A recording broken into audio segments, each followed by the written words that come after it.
terakhir tadi kita berbincang seputar keaslian dari apa namanya bangunan ini. Kalau yang terlihat dari depan adalah warna batu batanya yang sangat mencolok gitu ya Pak ya. Itu memang batu bata asalnya dari mana itu Pak Jati? Itu kita datangnya dari Eropa. Jadi kebanyakan dari sekitar Belanda, jadi seperti di Belgia atau mungkin dari daerah-daerah sekitar situ. Itu adalah untuk pemberat pada waktu kapal-kapal kosong yang mau mengarah ke Indonesia. Oke. Kalau dari Indonesia ke sana kan bawa rempah-rempah. Mereka membawa rempah-rempah dari kita. Ya. Kemudian Dan perlu diketahui kapal-kapal pada waktu itu kan tidak seperti sekarang. Jadi gampang terombang-ambing oleh ombak. Untuk pemberatnya diberi muatan. Oh, jadi untuk perjalanan dari Eropa menuju ke Indonesia kosong, itu, mereka mengangkut batu bata ya, untuk pembangunan gereja ini. Ya. Itu tidak ada yang diubah sama sekali ya Pak ya? Untuk bangunan ini dari awal? Enggak, batu batanya dirubah, istilahnya ya tetap batu bata itu. Hanya untuk saat ini sampai dengan saat ini belum ada yang ada beberapa yang rusak itu diganti karena itu ada beberapa yang istilahnya ya mungkin dulu kena tembakan atau kena apa itu. Nah, itu yang diganti, tapi sebagian besar masih batu asli. Nah, kalau melihat bentuk gereja ya ini sendiri Pak, sangat kokoh begitu ya, sejak tahun 1800 akhir dibangun. Ini ada cerita tentang pembangunannya tidak Pak? Ada. Jadi ini dulu rawa-rawa, terus sama dengan bangunan sekarang. Kalau di rawa-rawa itu ditancapin dulu dengan kayu-kayu ulin yang kita datangkan dari Kalimantan. Yang sifatnya kayu ulin itu akan tetap kuat, malah lebih kuat kalau dia terendam air. Kondisinya semakin terendam air, kayu semakin ulin kuat. Akan semakin kuat. Ya. Gitu, karena itu di pojok dulu itu ada sumur untuk istilahnya seperti kontrol sampai seberapa ketinggian dari air yang ada di bawah tanah ini.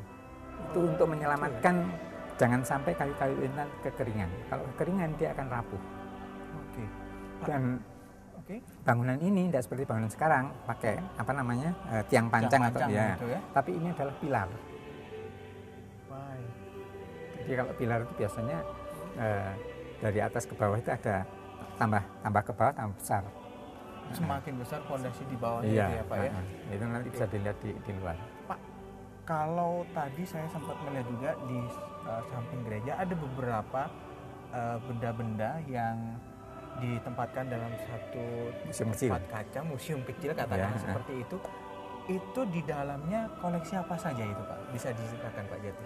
Itu sebagian adalah bekas kayu-kayu yang bisa diselamatkan, bangku, pinggiran bangku yang kita selamatkan.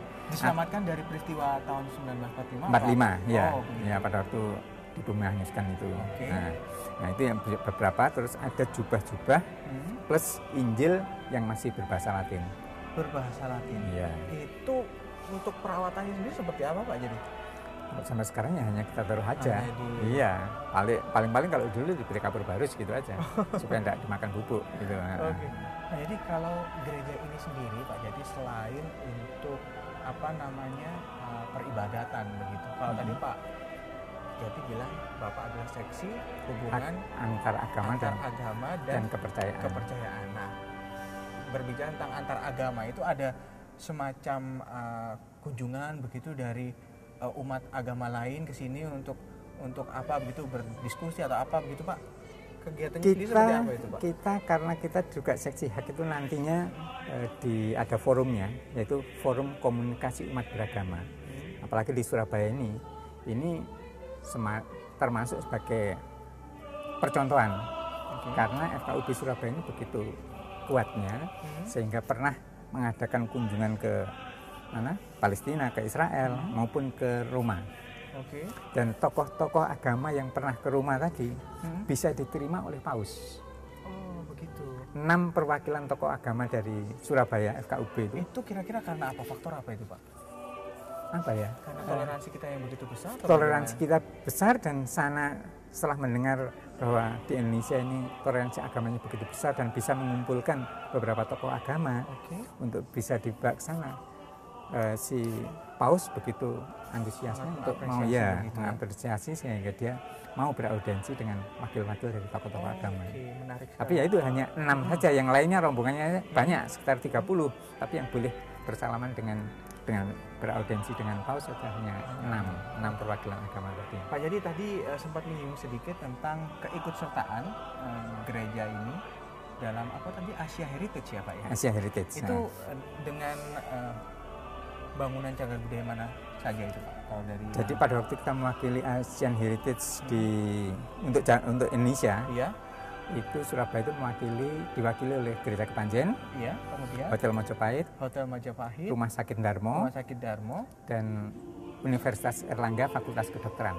Oke, Fakultas Kedokteran Universitas Erlangga. Iya. Hasilnya seperti apa waktu itu? Kita tidak dapat apa-apa, istilahnya tidak dapat karena masalahnya apa? Banyak data-data bangunan masih bagus, apalagi yang di Rumah Sakit Darmo itu. Tapi data-data pendukungnya, katakanlah blueprintnya atau apa, mungkin sudah banyak yang tidak ada. Apalagi di Gereja Kepanjen ini, malah justru kebanyakan dari data-data dari Kepanjen ini yang ada justru mungkin di Semarang atau di negeri Belanda.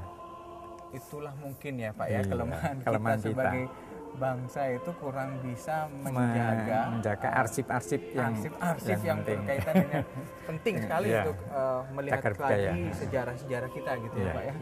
Oke, Pak, kalau sudah diresmikan ini sebagai cagar budaya begitu, sejauh mana perhatian dari pemerintah kota sendiri dalam hal mungkin perawatan bangunan? Kalau perawatan ini dari apa, Pak? Kalau perawatan itu dari partisipasi umat sendiri. Jadi katakanlah seperti ada penggantian genteng atau apa itu dari. Tapi kalau dari pemerintah kota mungkin kita untuk listrik khusus untuk gereja ini dapat keringanan. Terus masalah PBB-nya itu juga masih dapat keringanan.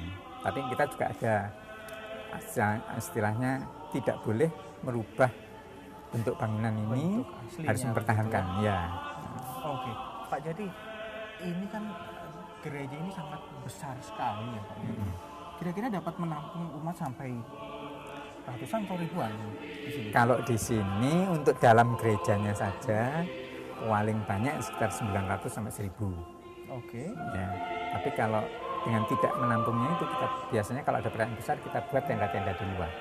Perayaan besar mungkin salah satunya perayaan Natal begitu. Natal dan Paskah. Natal dan Paskah.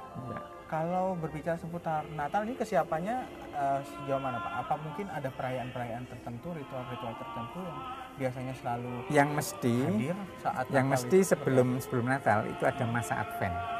Masa Advent itu masa penantian pada waktu kita menanti kedatangan Sang Penyelamat yaitu Yesus Kristus tadi. Nah, itu selama tiap-tiap minggu di tiap-tiap lingkungan maupun wilayah itu ada doa-doa lingkungan, itu ada doa-doa Adventis. Oke, Pak, jadi kabarnya di lingkungan gereja ini juga ada beberapa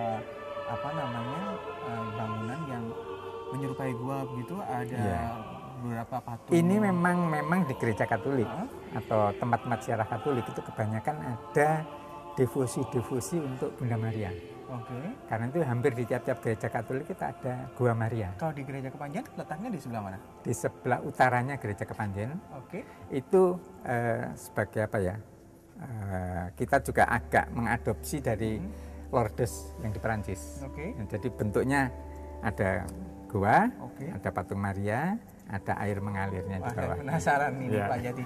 Mari kalau kita langsung ke sana bagaimana? Baik, mari. Oke, dan pemirsa tetaplah bersama kami. Lobby akan segera kembali sesaat lagi.